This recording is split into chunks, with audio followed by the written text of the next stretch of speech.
will give us a water update for our university. So just take it forward. Oh, that's pretty quick. Good morning, everybody, and I appreciate the opportunity to come and speak to you this morning. And really, I'll give you a quick update. So, as you probably were aware, we have some issues with higher lead content in the water sample, primarily affecting single-family, multi-family homes with lead service lines. So, Newark has about approximately 18,000 single-family homes that have lead service lines. They have two water systems that serve most specific Newark. One is the Quantic system, and one is the Wannabe water system. Fortunately for Rutgers Newark, most of the buildings here are on the Wannabe water system that has not experienced any of these issues, and the water is fine. There's a handful of buildings, including Robeson, Hill, Olson, Smith, and Bradley, that are on the Quantic system. We are under no advisory. We've been in constant contact with the city. We're under no advisory. We're not being asked to do anything different with our water distribution. We're not being asked to treat the water. We're not being asked to sample the water, and we're not being asked to provide an alternate source of water. Their focus and where their issues have been on these single-family homes with lead service lines. We have since, probably starting with the school systems when they had them in 2016, we have been conducting periodic samples on campus.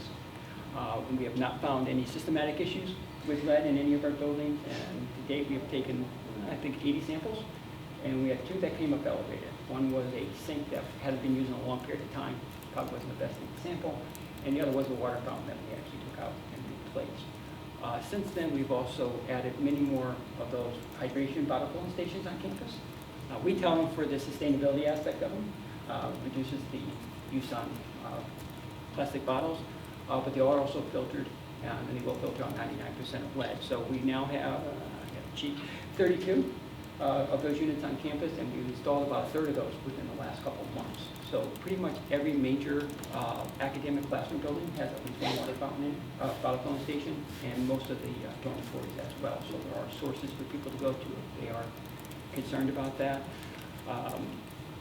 Like I said, we're in constant contact with the city regularly and with the water department on what's going on. We're reviewing the water results that they get. And as we get additional information, we'll certainly update the community. But as of right now, the water's potable, safe to drink. But we are trying to get that information out. There was a little issue, I guess, last weekend, not this weekend, a weekend ago, where they tied in a new water line, so that gave some discolorization of water on campus. Not the prettiest thing, but really not unhealthy. Doesn't look so good. Staying close. And that's just the sediment that's in the line, the minerals that they settle out every time there's a break or they tie in and turn it off and turn it back on. The water kind of rushes back to the pipe and kind of stirs those up. Not harmful, but doesn't look so good. So that's kind of where we stand with the water, but it was really to give you an opportunity if you had any questions for me to answer any of those. Let me just also chime in. I'm Peter Englot. You all get email from me. And I've been working with Mark on communicating with the Rutgers Newark community, and actually been talking with folks in the city about communicating about water recently. I just wanted to add a couple of things. One is that the incidence of the two elevated sources that Mark referred to on our first round of testing occurred in 2016. There was an incident, I don't know how many of you were here at that point, but there were some reports of elevated lead in several schools in Newark, and that prompted a lot of us in Newark to then go out and test our own facilities. So as we did that, we found that, again, while there were, and I should also point out, at that time it was validated or verified that the water system supply was not the issue, that the issue was lead pipes and lead fixtures in buildings in the city schools. So we did our own testing, and when we did that, we found two, as Mark was saying, there was a slop sink in a closet in a lab that was one of the sources that tested high for lead, and the other was a water fountain that was, again, in a relatively remote location on campus. Both of those were, well, we took one out of commission and replaced the fixtures in the other. And since then, we've continued to test. There was testing this spring, I think it was in March.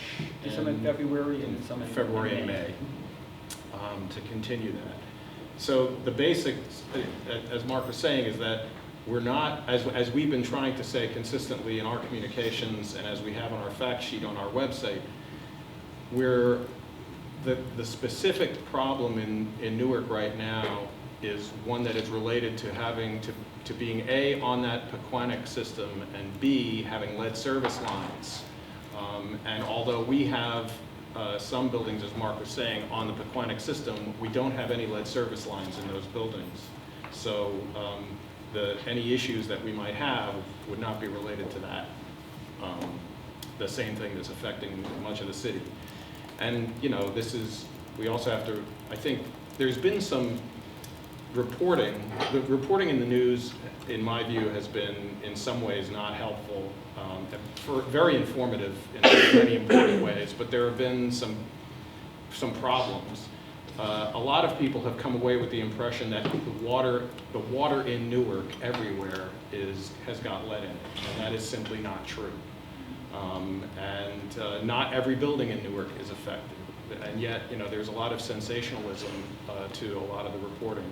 And so I think it's really important that we have this kind of conversation, and, you know, especially among you all who are deeply connected to so many others across campus. So, you know, with that all said now, happy to help with questions. Yeah, if there are any questions on the floor, just go ahead. Is there a way for, like, where the locations for these water fountains or like water collection, is there a way it could be available for the public, like a map or something like that? So, yeah, we'll make something available. I mean, I have the location, so it make it a little easier to figure out a way, but yeah, we can certainly get that information. And we're expanding that as well. So yes, just, I guess, in the initial round of testing in 2016, there were 29, something like that, locations? Yeah, for the buffer. No, not the Oh, polling yeah. stations, but the testing sites across campus. I think it was 29 or 26. Probably around there. Yeah. And now that number is higher than it was then. So.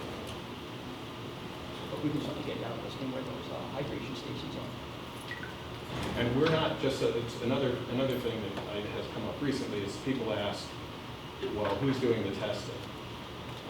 So Mark represents Rutgers Environmental Health and Services, which serves all of Rutgers. And they work closely with the New Jersey Department of Environmental Protection, with the city, and you know, mindful of the EPA guidelines.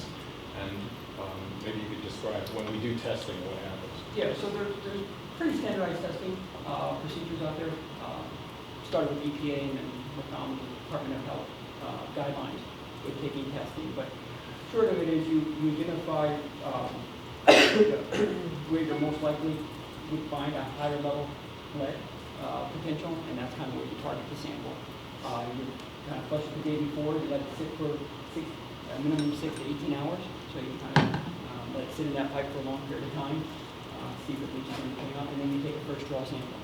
So you have to fill a container, you take that out, and then send it off to a certified lab. So all our analysis is done by an independent third-party certified lab. It takes about 5 to 10 business days, and then you get back the results. So it's a pretty prescribed procedure, and even with the city, so we'll see it.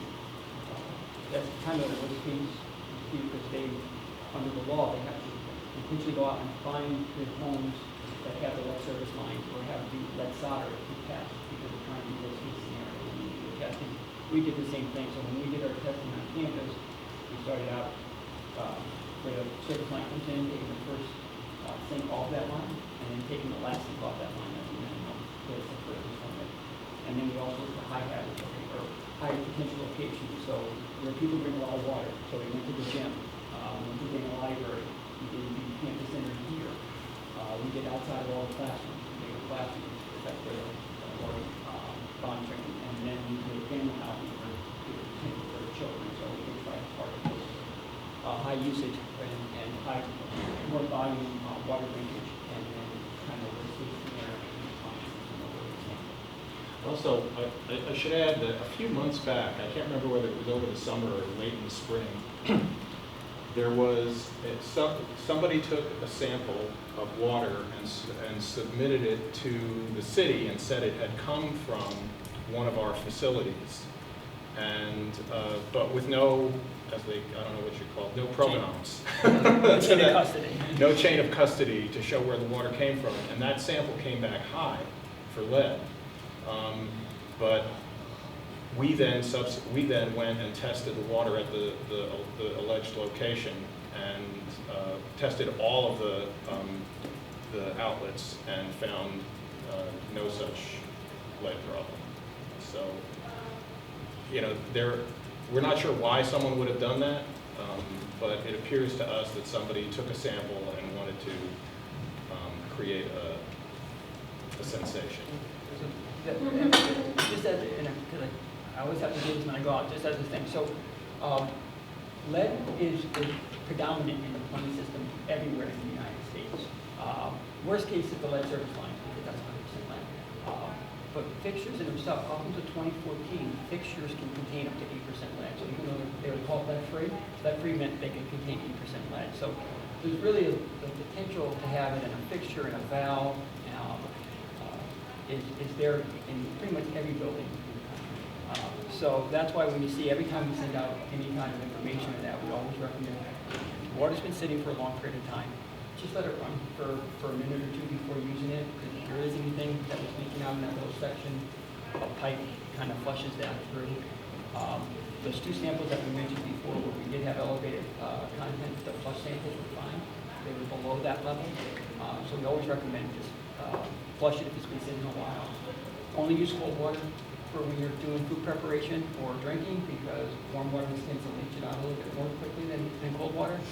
And just because I have to do my public service announcement, eating a good balanced diet does wonderful in helping prevent the uptake of lead in your system. So especially vitamin C, calcium, zinc, those type of minerals does a good job in helping. So eat healthy is good for you anyways, but it also helps in that aspect. But we're no different than anywhere else. So you know, whether you're at home, whether you're at the mall, whether at the movie theater, wherever it may be, there's always that potential. So if it's been sitting, just let it run a little bit, and then things will should be fine. I think that was a very helpful tip. Do you have a question? Yeah. So I mean, I remember last year. Of course, this was also like very sensationalized around the time of like some of the flooding issues with some speed dining. But several students like were like I guess sharing pictures of like water that they got from their tap, and it was very cloudy. Do you know anything about that or what caused that? So particularly of a particular instance, no. But having cloudy water is not an uncommon occurrence in public water systems. So as I mentioned a couple of weeks ago when they tied in the line off of University Avenue. So anytime there's a large volume usage for some reason, whether it's a pipe break, whether they're flushing hydrants on their annual flushing of hydrants, because that's what normally happens is every year they go through and they flush the hydrants. So everybody in that area was working with cloudy water. High rain events, things like that kind of disturb the system. So from time to time you will get cloudy water. Again, all that sediment and all that discolorization that you see in there is just the stuff that's inside your pipes. Maybe some minerals, things. So when it gets disturbed and you rush the water back through, it kind of keeps it up. It should clear up within a couple minutes. So generally if you see cloudy, don't use it, just let it run. Don't do your clothes because it'll stain it.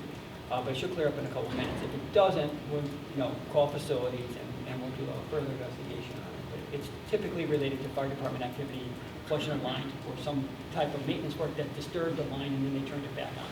Yeah, and I think that was the case in that particular instance, if I recall correctly. So, because when that happens, we sometimes we see things on social media, we get a phone call in the Chancellor's office or whatever, and then we try to find out, well, what exactly happened. In that particular instance, the city had done some work on a water line in our vicinity. We didn't have any advance notice. And then, as Mark was saying, when water is shut off or for any amount of time, and then you turn it back on, if the water is turned back on at high volume, it's going to flush out whatever had time to settle in the line when there was no water in the So you get this temporary situation Bless you. where you get stuff in your water.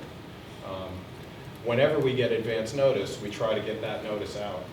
The reason we didn't get advance notice out last Saturday with the situation at the Golden Dome was because we actually only found out the day before that that was the day they were going to do it.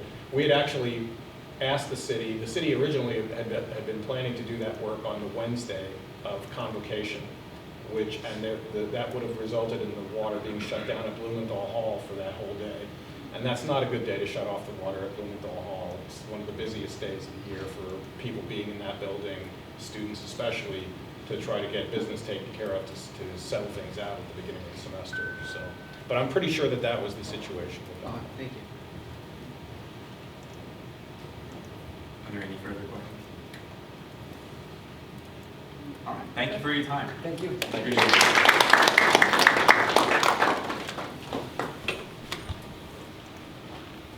Okay, next on our agenda, we have judicial council nominations. Sabrina, how do you want to? Sure. So my nominee for the chief arbitrator is going to be Anthony. Anthony has served on the SGA for the past 2 years, or just past 2 years. Yeah, so Take the floor, he's gonna talk a little bit about why he thinks he's fit for the role. But personally, I think we've worked with Anthony through a lot of SGA matters. He knows kind of how the SGA functions internally and all of that. I think his experience shows for him, but I'll let him speak on why he thinks Well, hi everyone. Excuse me, I'm a little under the weather and I'm just getting over a cold. But it's really nice to be here again. Missed us. This is really nice. It's comfortable. So I am a senior. My name is Anthony Allen. I am a political science and psychology major. Last year was really the first year that I got involved with SGA, but I think I went into the deep end pretty quickly. I was sitting where you're sitting last September. I was the senator for community outreach along with Carlos, and I was also on the executive board of Coffee Society for my first year, and I was on the allocations board for my first year. So last year was a busy year for me, but I definitely got to learn a lot about the Student Government Association, how things work, and especially I learned a lot about the conflicts that can arise in set. I know right now it seems nice and peaceful because you just met each other and everything is nice and cheeky, but and it'll stay that way. I'm sure, and it will stay that way, hopefully. But in case anything does arise in the coming months, and especially in the spring semester or around election season, things can get kind of tense, as they did last year and the years prior. And I think I've come to really understand the way that the conflicts work in the Senate. I have a pretty good working understanding of the ways that they can be resolved and how the different ideas can be mediated. Right now, I'm serving as president of the Coffee Society. I'm also teaching assistant in the political science department. I did a tutor at the Writing Center for a few years. I don't need to read you my resume. You all have it on you, I believe. And Yeah, I've sent out resumes to your emails along with agendas for all of them. so yeah, so I'm definitely, my time is split nice and interestingly across things, but I have more than enough time to be the chief arbitrator, and I'm excited to get involved again and to work with you all and to do the fun job of mediating conflict. It's an exciting role. I'm also applying to law school, so this would be a great experience for me, especially going there as I come to the tutorial. So that's all. If there are any questions. Just to summarize the role, the Judicial Council is a separate body from SGA that works to solve internal problems that may ever come up in the Senate or SGA, or they can act as like a mediating body between candidates and elections committee if there's ever any kind of problems there during elections as well. Just more of a curiosity question, like what inspires you to do this? Like what makes you think that what interests you in this? Oh, I love that question actually. No one really asks that. So my freshman year when I came in my immediate joined the Coffee Society, so I'm a coffee student on campus. There's loads of us, there's something like 500 between us and NJPIRG. Coffee Society is a huge organization, I'm sure I know about us, especially if I'm involved and Kira's involved in the Senate. And yeah, that was, for me as a freshman, that got me immediately involved in student activities, and it showed me how outreach and communicating with the general student body can make or break your time. especially because we are a small campus, and the experience that I had was amazing, and I also recognize that some people's experiences weren't amazing. So by my junior year, when I had gotten to understand what the student body wants, I was inspired to run for Senate, and now I'm back again, and I feel like I could fill this role quite well. So,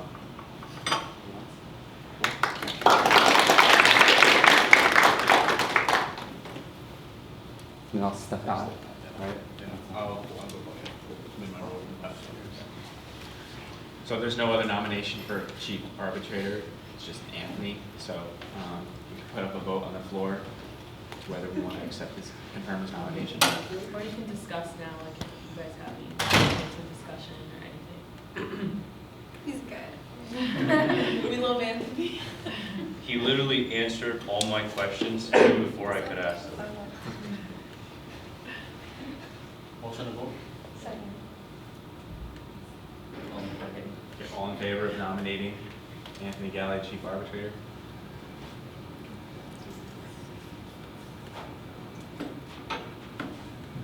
All against? All abstaining?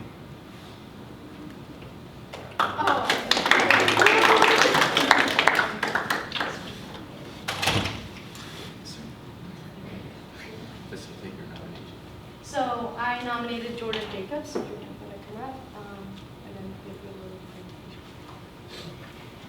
How's everyone doing today?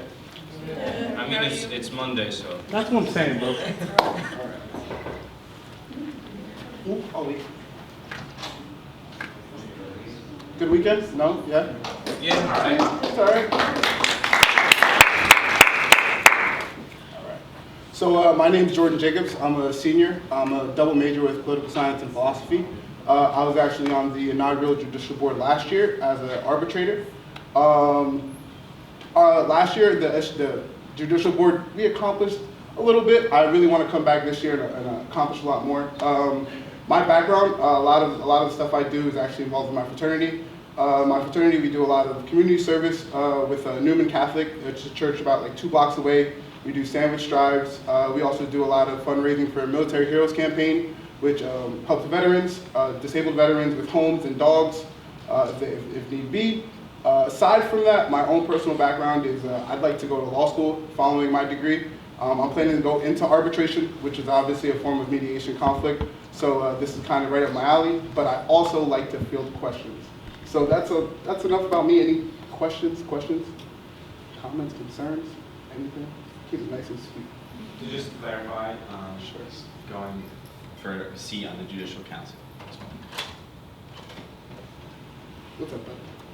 So, as somebody on the Judicial Council, as an arbiter, what do you think is the most important quality someone should have? First and foremost, they have to be knowledgeable with the Constitution and understand the ins and outs of what the framework is. So that's the most important part. And then also they have to be very non-partial. You have to understand that when you're making a decision, you're making a decision for the best of the school and the best of the community, as opposed to the best for that person or that individual, depending on the case. Anything else? No?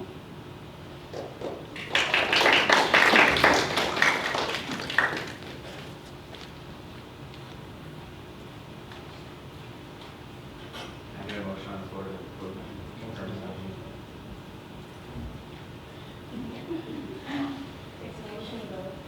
Second. All in favor of nominating Jordan Jacobs?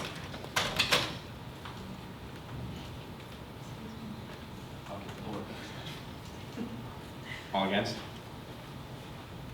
All abstaining?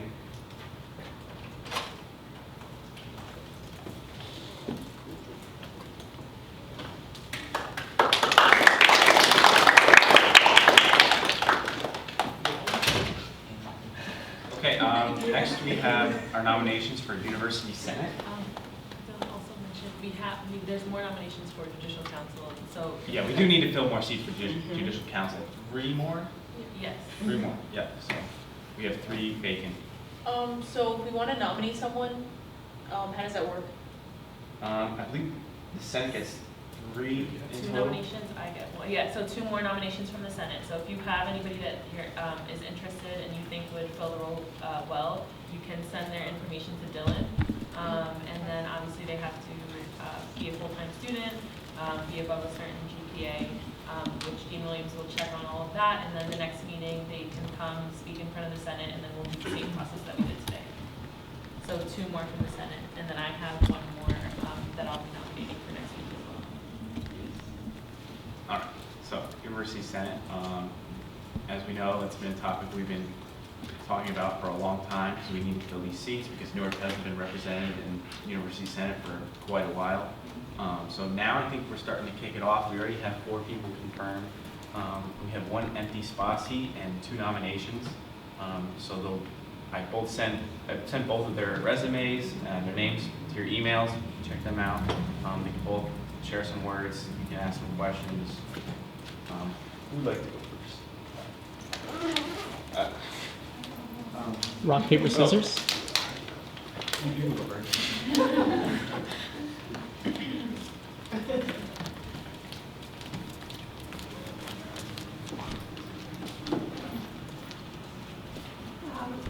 Hi guys, my name is Esther Risby. I'm a junior here at Rutgers, New York. I'm majoring in public administration with a concentration in healthcare management. I'm new to all of this, but I feel like the spot position for the Senate is really interesting, and I feel like I would be really good at it. I'm also the president of Bergen, the student board on campus. I'm also, you guys haven't heard of me, but I also work in the Office of Admissions, so I consider myself to be pretty, what is that called? Pretty involved on campus, and I feel like this would just be another position to that I would be good at. So if you have any questions, just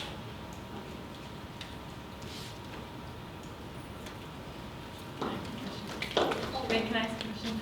Sorry. So what about the role itself interests you most? Like, why do you want it? So my understanding of the position is we meet once a month on a Friday at the New Brunswick campus, Newark or Camden, and we kind of just vote on different policies to improve Rutgers as a whole. I've been representing Rutgers as a admissions council, Scarlet Ambassador for 3 years now, so to represent Rutgers at a higher level, I feel like would be really good for me.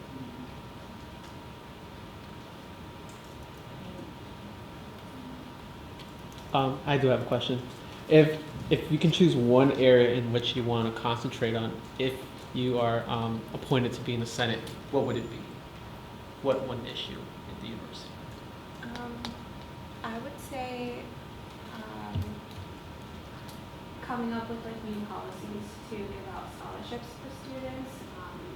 I don't know how that would work. If I would have to work with, if we would have to work with financial aid or admissions, but just to provide more scholarship opportunities for students, for incoming students and transfer students, would be an area that I would think I would want to work on. So what is the biggest issue you see for your respective constituents, and what qualities or what approach will you take to try and resolve that? For SPAA. So I transferred to SPAA from Arts and Science School like 2 semesters ago. I haven't seen a lot of problems. I'm not really sure. How does your Friday schedule look like? I have nothing for Friday, so. You like to travel?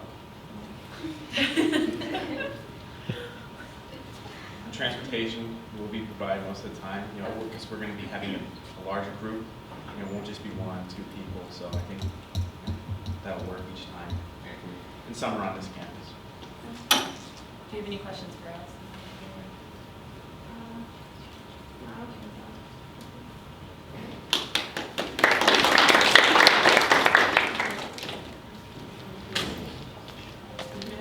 That's true. Wait, I just have a quick question. For the one before that, the Judicial Council, do they have to come to the meetings every Monday? No. No, right, no. So they would come to They're what? they only serve when called upon. Oh, And okay. you like issue. Yes. Sorry, one more thing, kind of just reminded me as well, for University Senate, if you're not a senator and just serving as University Senate, which you two would be doing, you would come to the Monday meeting following the University Senate meeting so that you can update the Senate about what happened there. So for example, this Friday's meeting, you would report to the Monday meeting, 11:30 to 12:15. So just so you know that's possible. Yeah. How do you know if you're confirmed? Just high school, but I've always been an advocate for our school in terms of talking closely with the superintendent for different issues within the school. I'm from Camden, New Jersey, so our district was taken over by the state. We've had a lot of different funding issues, pretty similar to a lot of different inner cities. And we just never had an actual government association or student body or anything like that, so I just found myself advocating for a lot of the students. I'm also a part of a nonprofit based in Washington, D.C., trying to transform education in America to more learner centers. So I've been to like 7 different cities across the United States. I've had different gatherings and with superintendents, with educators, legislators and things like that to try to transform what my school exemplifies so that it goes to a traditional high school. And I really didn't know I was going to speak. Any questions? Yes. you mentioned you're from the Camden campus. I'm from Camden, New Jersey. I didn't go to Rutgers. Oh, sorry. I just graduated high school. Everything you listed from all your experience, like the nonprofit in Washington, do you feel like you'll be able to bring that into the position you're doing? Yes. Since my sophomore year, I've been a part of the nonprofit. So I progressed in terms of level of authority within the organization. I was started off as just a student ambassador or student representative. Then I'm to a community builder, which is the role is for, as it kind of in the name, like it builds the community. So whenever we have gatherings, I'm in charge of hosting a group. Depending on my region, I normally have people from Massachusetts, Connecticut, New York area, Pennsylvania area, and Maryland, and Delaware. So I just make sure that they are fully invested in art within the, whenever we have the gatherings, just are present and interacting and things like that. Yes. What is your major? I'm in the School of Public Affairs and Administration with a minor in social justice. But I'm in the HLLC, so that's what the social justice concentration comes from. So what do you want to like? Do you want to become a lawyer afterwards? I want to work for the United Nations. I'm very interested in international affairs. I want to become Secretary of the United States by 30, and by 40, I want to become President of the United States. Wow. You already won. You already won. Yes. So same question posed earlier, what's an issue you see facing SPAA students in general, and what are you going to do about it? So because I'm new, undergraduate, and I haven't taken any classes within the School of Public Affairs yet, because of all HLC courses, I don't know an issue. Sorry about that. No. Yeah. Thank you. Mm-hmm. Or, right here, same question that I asked earlier. Is there, if you're in the Senate, what issue, or not necessarily an issue, but what's something that you've experienced that you feel you can bring into the University Senate that you want to address? Experience. Yeah.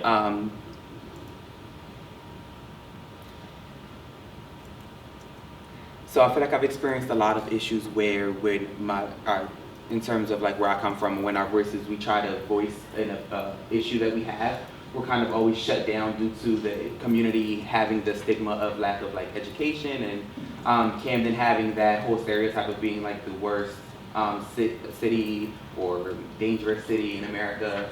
The kind of what I've been able to do is just be able to speak and show that I'm not a product of my environment, so that way I can be the voice and bridge for the community that I live in, support heavily. If that answers your question. Any other questions? So if there are no further questions, both of you can step out and the Senate will discuss. Thank you.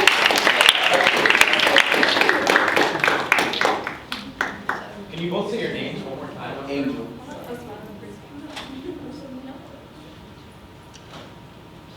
You may skip. So on motion.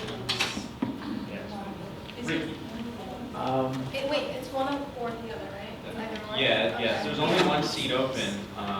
I sent out a mass email because there were a lot of people interested in the spot seats, but people are also interested in the SGA spot seats, which are vacant, which they have to run for towards the end of the month, beginning of October.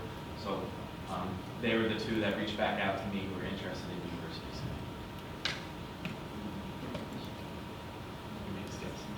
So I've heard, okay, I don't know the names, but I definitely think the second, the freshman guy is a lot more interested. And I think his experience would bring a lot to the table. And like to get policies and working with other people that might not have the same view as him and actually getting things done in universities. I feel like he has a lot of potential, especially because he's a freshman and like, Yes. he Yes. went out of his way to get involved his first semester, so it shows that he's capable.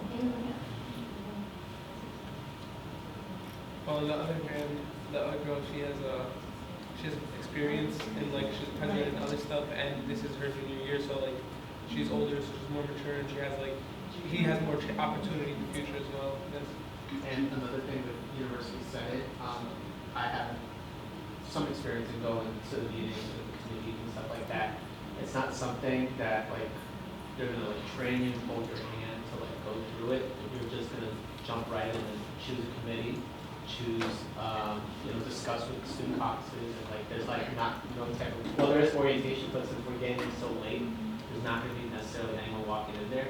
So that's why I had that question of an issue that you will concentrate when you're in University Senate, and I feel like the first candidate had a much more straightforward answer and there is a committee in which she can actually work on towards what she's looking for, whereas the second candidate didn't necessarily give an answer, and that's concerning because like if, in my opinion of course, obviously this is all hypothetical, but if he gets into the Senate and he sees the committees, I feel like he'll have a difficult time trying to figure out what exactly he has to do, and like he has to choose quick because like we may know once a month, and that to me is very concerning. On top of that, with the experience that he brings up, I did a quick search of what the organization he works or he's volunteered for. It's not that bad. It's not bad at all. But to me, like one concern that I have with public education is charter schools, and like the organization that he works for, and for volunteers for, like perhaps he's doing it with good heart and willingness, and that's what a lot of people in the industry do. But like I just have like hesitations towards that. So I feel like maybe this is something he can grow into. Maybe we can wait a year because she is a senior. I think she's a senior or a junior. A junior. So like perhaps University Senate may not be for her. And like till then, he can cultivate into the Rutgers and work, type of environment, and hopefully we can get him involved in something else. We also have spots for Senate positions open because we're. Yeah, and I can see something like that getting involved locally first before bringing him out to University Senate. I think they're both like, No, you have. I think they're both really qualified, but what I'm interested in seeing is once they go to the University Senate, will they be able to handle, the adversity that other opinions they may face, or will they be able to be an independent voice instead of just looking around and seeing where everybody else is voting? That's what I'm interested in seeing. So I have a question. Do you guys doubt that just because he's a freshman, he won't be able to fulfill the constitutional duties of like catching up and like doing everything that he can do for University Senate? It doesn't have anything to do with him being a first year. I mean, like, kudos to him, of course, give credit when credit's due for coming up here and speaking and like giving like, an interest in joining the University Senate. However, like, he couldn't give like a response until like what exactly he can concentrate, and I think that's important when you're joining the University Senate because like you have to have you're representing the whole school, so like you have to understand the issues that are going on in your school. I just wanted to say, can you like explain what committees like he would have to choose? Oh, so like there's like a bunch of committees. There's like structure of curriculum, for example. There's student affairs. There's like eight or nine committees that you have to get involved in one of them too. So I can obviously send out a list for those that are going to University Senate because it's good to know in advance where you're going to, so that you know where to go, and also an idea of what you're going to be doing and what they're working on. Because we're getting in there a little late because they already had one reorg meeting already, and so they're already, the ball's already rolling there. So that's my only worry. So like that they're able to get in and like keep up, I guess, with the pace that they're working on. Yeah, I just want to add, to your point before about the committee not knowing what he would want to, I just want to mention that he is a freshman, and I think you asked a question about you did, about specifically what he wanted to do. Just keep in mind that like he's a freshman, he doesn't know like what issues are there, what topics there are, but as soon as he like knows what it's about, I think he, is able to make the decision on what he can help out with. Just want to throw that in there. Yeah, thank you so much for saying that, because like how would you know what committees there are if you've never been to University Senate, or how it would operate if you haven't set a foot there? And I would argue like all of us don't know what's going on that are going to University Senate, but you, of course, because you went last year. And I believe that we're all there to help each other out, and it would be amazing to have a freshman with such a fresh point of view to the school, and to see like taking on one project, and hopefully by the end of the year it would be fully developed and accomplished. I think from experiences alone, if you look at the candidates from just merit only, and you look at the experiences they've had, regardless of what year, freshman, sophomore, junior, just looking from the experiences, I feel like the first candidate, because she has worked in this university, she has the kind of experiences that would be more qualified for this position. We'll take these two last comments, and then we need to move on and put a vote on the floor. Sorry. So my thought is, like when I was asking that question, I wasn't expecting them to come up with like a fully developed plan for like resolving this issue. Like I'm still trying to figure out my own initiatives coming into SGA, right? But what I felt very different about their response is like, due to their experience, right? The first candidate, although she has been in SPA for 3 years, she said she couldn't come up with an issue that's facing SPA students. Actually, she Or- transferred into oh, SPA. my apologies. I don't know. I'm more inclined towards Angel just because of his background in social justice and his passion for that as well.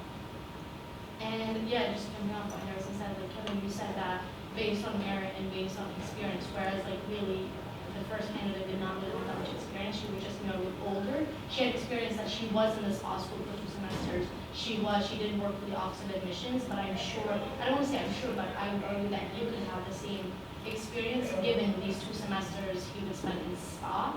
And the fact that he's a freshman, I wouldn't hold that against him, because he does, like, just because you're a freshman, so you don't know what issues are going on, and it's the 3rd week of school, so I'm not gonna sit here and be like, oh, you should know what you're supposed to know, because no freshman really knows that soon if it's in school, so I want to know about that. Can we have a motion to vote on either on the floor, please? Motion to vote. One.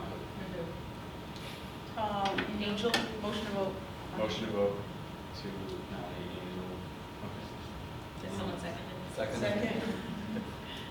All in favor of nominating Angel? Sorry, too.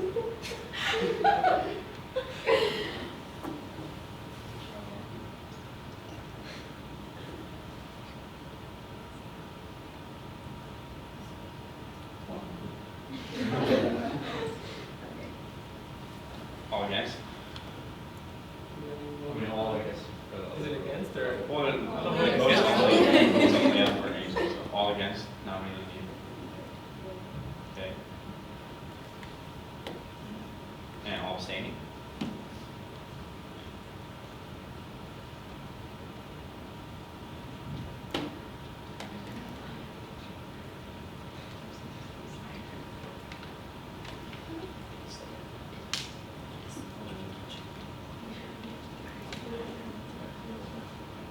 Can we get a motion to vote for what's on the floor too, and we'll compare the results?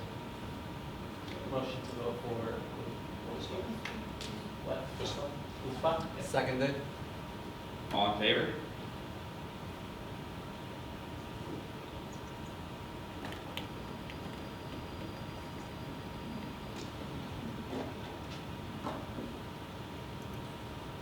All against?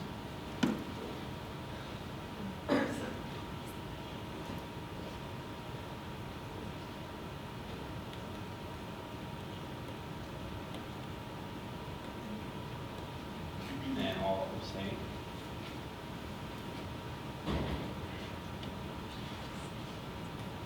I'll go straight.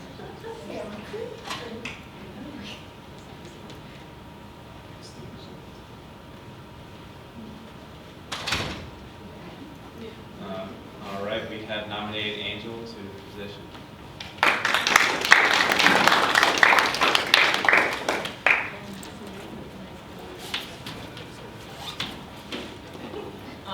So guys, I have four, so real quick, we're gonna go a little bit out of order here because I have to leave. But for speakers of the Senate, if you're interested in filling the role of Speaker of the Senate, it's outlined in the Constitution that was given to you guys. But basically, you guys would be running the Senate caucus meetings and then taking over whenever Dylan is in those meetings. So if you're interested in that role, please reach out to me by midweek. So let's put it at Wednesday. Reach out to me and saying why you think you should take the role or why you think you deserve it or earn it. And then I will be nominating 2 people for that role, so one from special area and one from the academic senate. And then also, the other thing I wanted to talk about was, actually you guys can cover the rest of it. All right, thanks guys. Wish me luck at court. I hate court. No, I got a careless driving. I was speeding. It was to get here too, to get to Rockford. Okay, so the logistics though for University Senate meeting this Friday. How are we on that? With this shuttle, is that possible this Friday? We have a confirmation We should have.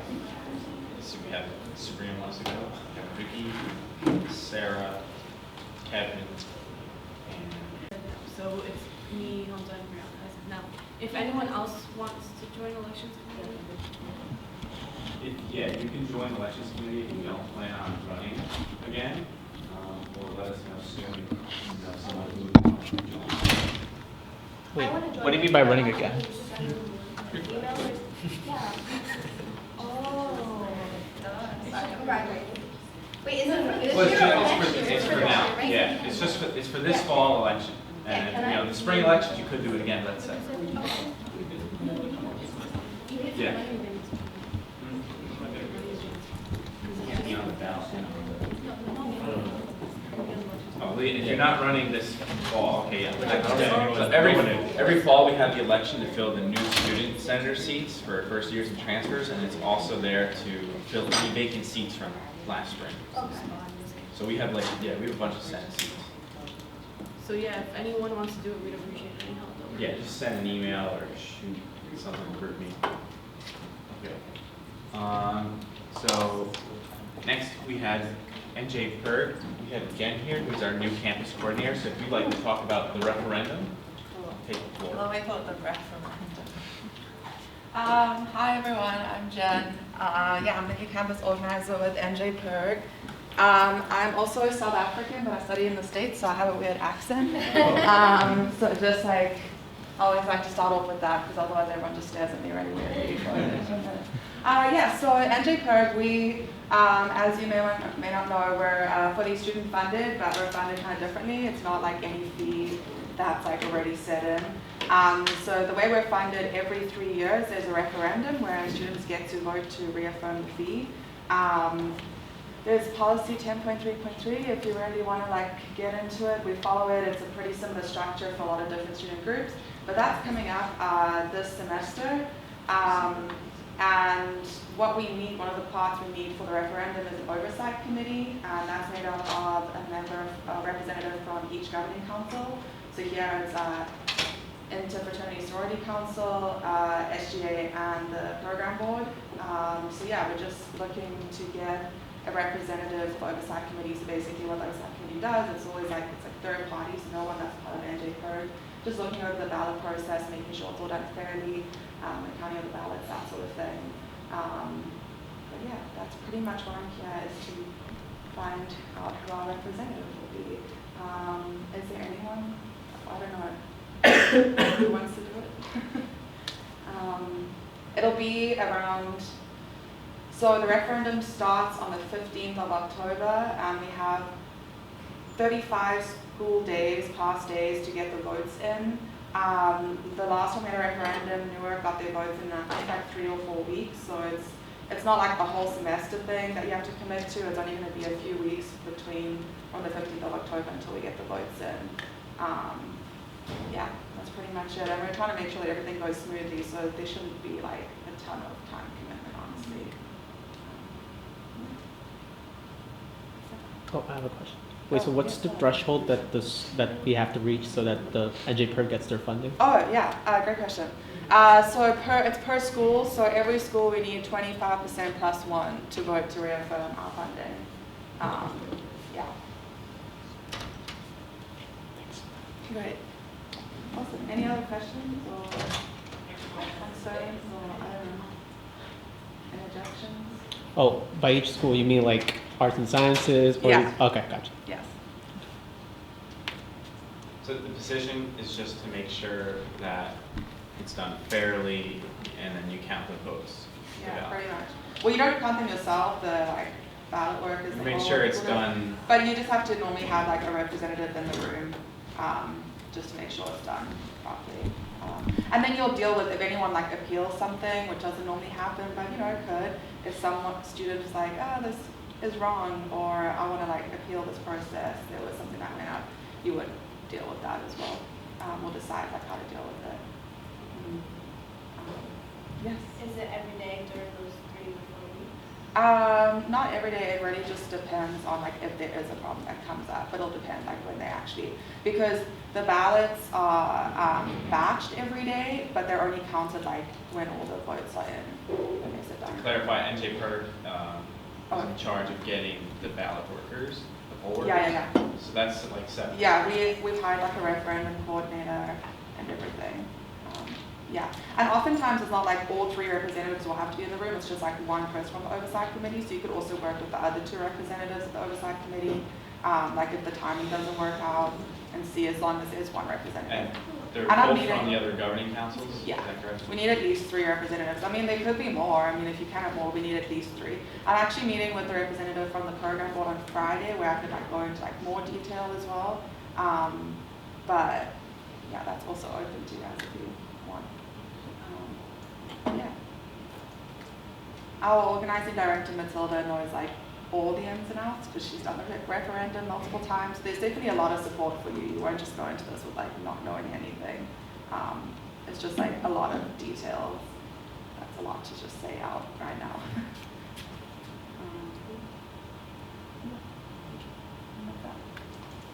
Well, is anyone interested, or do you need more information?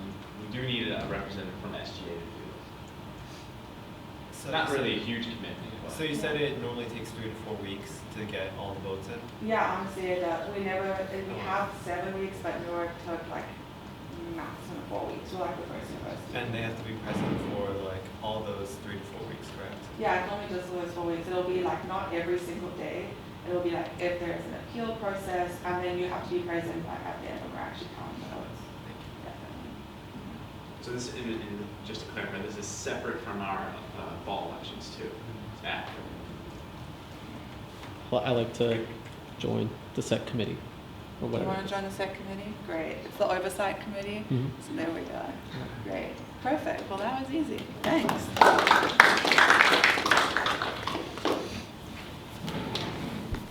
Thank you. Yeah, Thank you, Ricky. Okay, so next we have we still need to push, this kind of goes hand in hand with the agenda item after that too. So we have the boycott referendum from last semester, so we need someone on the Senate to kind of take charge on that. And we also need to come up with an agenda for the meeting that we're going to have with Chancellor Cantor. So that can also be an item on the agenda as well. So if anyone who on the Senate can take charge on the referendum issue, and also, okay, and what else should we have on the agenda when we do meet with Chancellor Cantor? So basically, just for if you guys don't know, so it's meetings with Chancellor Cantor and like the executive administration of Rutgers, so we tackle a lot of like big level, like larger problems that might be going on, and then we could, then we're able to usually connect with other departments that are in charge of those problems. So any like big ticket like things. It could be smaller things as well, but anything like that. Just keep. I mean, you guys don't have to think of it all right now, but if it does come up, just feel free to let Dylan know. We can bring it up. Yeah, if you have an issue that comes to mind, yeah, just let us know, and that's something that we can bring to the table when we do meet with her. Okay.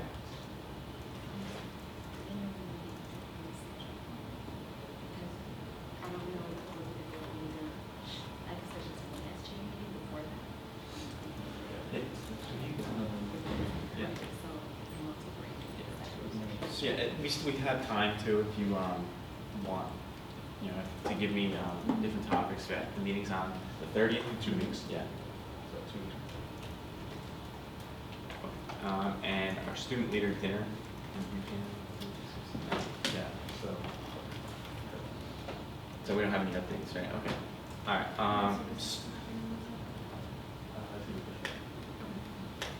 Okay. Student leader retreat. Again, that's a retreat that Office of Student Life and Leadership does. It's pretty cool. You know, if you're not doing anything that weekend,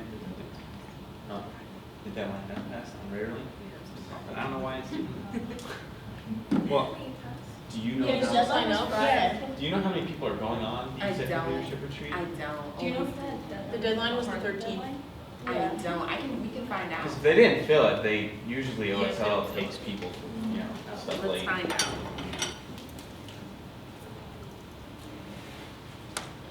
Get back to it. Okay, we'll move on. Office hours. So if you haven't submitted your office hours, you kind of need them. Office hours aren't really starting yet, kind of. Everyone doesn't have access with their swipe cards, but once I have everyone, I can send over your net IDs, and then you'll get swipe access to the SGA office. But if you haven't designated a 1 hour time in the week, you can be in the office to be available. Let us know. We know who hasn't already. So NJPIRG will be collecting them. There's a Google Doc on there. Yeah, there's a spreadsheet. If you just scroll up in the GroupMe somewhere, it's like a yellow and blue spreadsheet. And you can just add it in one of the columns. And we do need to form committees. So we should kind of get the ball rolling today on that. It's not the same as last semester? Well, it's up to you guys what committees you want to keep, continue, or create. So. Definitely SOYS. Oh yeah, well, yeah. The members, is that going to be a part of 2 committees? I don't think we had anyone last year part of 2. Yeah. We went to Senate caucus meeting. Yeah, you can't be part of 2. So we have SIS. We have the dining committee. I'll be chairing that. Yeah, Harrison is going to be chairing the dining committee.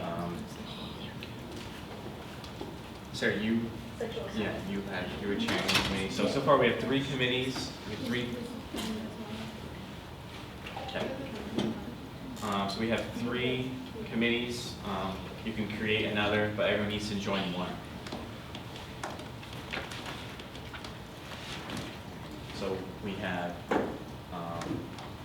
the dining committee, SOIS, and sexual assault prevention. Yeah. So we have just these 3 right now. So if there are any from last year that you want to continue or more that you want to create. Is the dining committee kind of like interdisciplinary and everything? Yes. Okay, so it's not just that. No. Yeah. Because that's been an issue that's been like kind of worked on by Brian too, so it's kind of all encompassing now. Okay. And we talked about that last meeting as well, so I'll be working with both Brians. Yes. Yeah. So if we don't have any other committees, everyone has to join one of the 3. Do we have to do that right now? I guess maybe not right now, but like before next week. So we had the 3 SOIS, which handles the student tiering system, points. We had the dining committee and sexual assault prevention committee. So just let me know about next week. Pretty much, you'll be working with these committees during the Senate caucus meetings when the executive board and the Senate are split, and you can do your own thing and work on these issues. Okay. And do we have any Senate updates? Any senators want to speak on anything going on in their schools or Hi, RBS Senator. So we're having our open forum, we just got confirmed today, October 9th during free period, room 118 at the business school. So they just want us to dedicate ourselves to advertise about it because they don't really do these open forums in the business school often. They have in the past couple of years, but like no one showed up. Basically like 3-4 people, and you know the Dean Lay comes out, and you know basically Assistant Dean Kurland comes out, and their like staff. So it's if they're all coming out to answer our questions and talk to us and taking the time, we really want to make sure that we can get as many people to come. I was talking to Sabrina about this earlier. We should offer SOIS points to those business school clubs like Finance Society, Women in Business, as an incentive to make sure like people come, because I want everyone to go. And if anyone has an issue, they can just state it there. It's open mic. She's going to talk for like 10 minutes in the beginning, and it's going to be a good time. What time? 2:30. It's going to be free period, October 9th, room 118 at RBS. Assassin Senators, so we're trying to have open forums too for the School of Arts and Sciences. It's still in the making for the semester. So once we have everything confirmed, we'll look at it. Do you have any updates from CJ school? The only thing was that faculty, we just got a lot of the guys that it's left, so. Yeah. Any updates from the SPAA school? Just a joke. Okay, if no one else has any other updates to share, then motion to adjourn. Second. Thank you.